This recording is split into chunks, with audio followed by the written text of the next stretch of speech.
The crisis in Marawi and the Resorts World Manila attack may have raised concerns, but foreign chambers remain unfazed about doing business in the Philippines.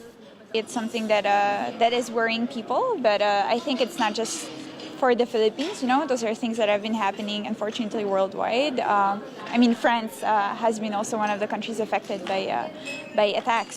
Right now, in terms of confidence of the investors, we still have a lot of companies interested in the Philippines. The indicators are still strong. We have a lot of interesting projects ongoing. Well, that's something that, of course, we have to be very aware of and have our contingencies planned and be aware of these incidents, which unfortunately seem to happen all over the world right now. Officials of various foreign chambers said investors were still focused on the country's economic prospects. Investors come to this country for the long term. There will always be issues going on, as he's rightly said, not just here actually, obviously, very, very tragically, of course, in London very recently, but also for the British Chamber is that we've had over 1,000 companies expressing interest to do business here in over 3 years.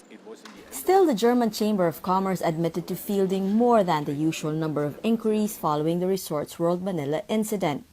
This was even more challenging last week when you had this attack in the Resorts World.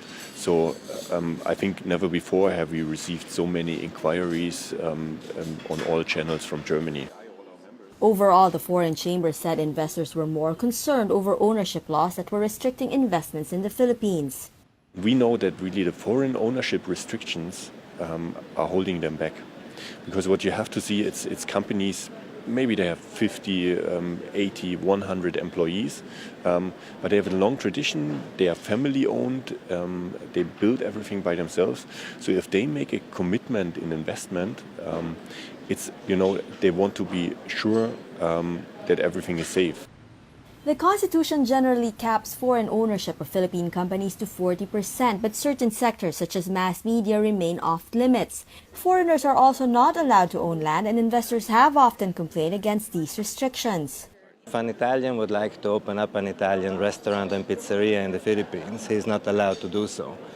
So probably he will have to take a Filipino and send him to Italy and then send him back and say, you open up an Italian restaurant. And that is a little bit absurd because, of course, an Italian restaurant should be run by an Italian, and maybe the chef or the pizza chef should also be an Italian.